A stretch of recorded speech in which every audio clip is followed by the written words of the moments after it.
In 1879, the owners of Major League Baseball teams started a reserve clause. The reserve clause was established to keep players tied to the team they had a contract with the prior year. In Major League Baseball, players were signed to one-year contracts. Even though the players only had one-year contracts, they were bound to the team by the reserve clause. This clause gave ownership to the players to the owners. Many saw this ownership as a form of slavery because of the players were not free to choose where they could play. The owners said they needed the reserve clause for competitive reasons. The reserve clause was not against the law at the time that it was put into place. The Congress later changed the law in which companies could not practice unfair trade practices against others. The Congress realized that it needed to step in to make the system more fair for everyone.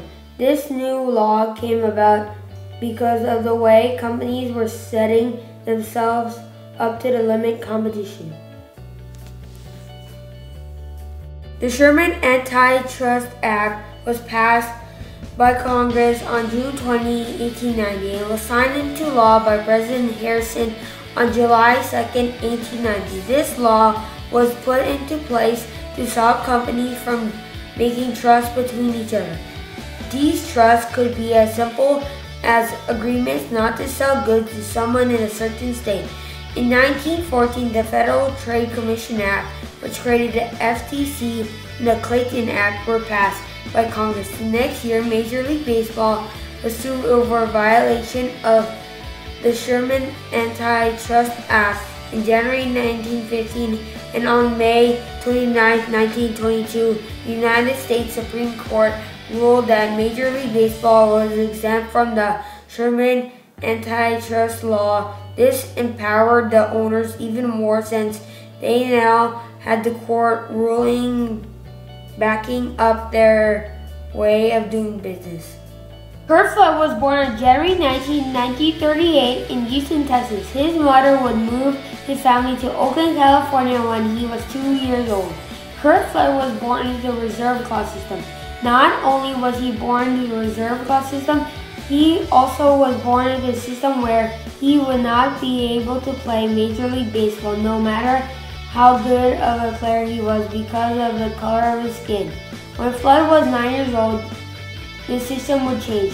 On April 15, 1947, Jackie Robinson breaks the color barrier.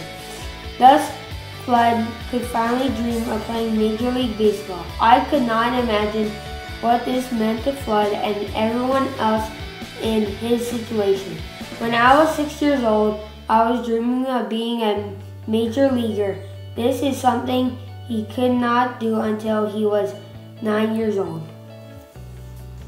Curt Flood became a star baseball player at West Oakland McClemens High School. He played in the same outfield as Vanden Pinson and Frank Robinson. All three would sign with the Cincinnati Redlegs on February 15, 1956. Flood signed with the Cincinnati Redlegs right out of high school in Oakland, California on September 9, 1956. Flood makes his Major League debut. He was 18 years old. This came 9 years after the color barrier was broken. On December 5, 1957, Flood was traded to the St. Louis Cardinals.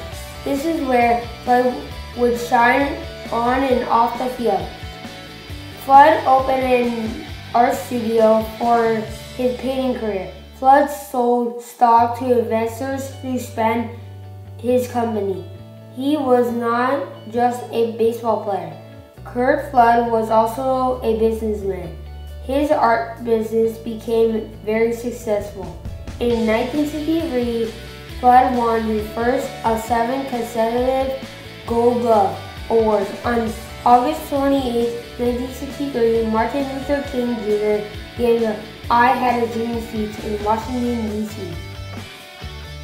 On October 14, 1964, Martin Luther King Jr. finds out that he won the Nobel Peace Prize. The next day, the St. Louis Cardinals win the World Series against the New York Yankees in the 7th game. On November 9, 1964, Martin Luther King Jr. gives his acceptance speech for his Nobel Prize and receives his medal. On October 1, 1967, Flood has his best season. He hit .335 on October 12, 1967. The St. Louis Cardinals go on to win another World Series, this time against the Boston Red Sox in a 7-game series. On April 4, 1968, Martin Luther King Jr. was assassinated at the Lorraine Motel in Memphis, Tennessee. In 1968, Flood painted a portrait of Martin Luther King Jr. that he gave to Coretta Scott King.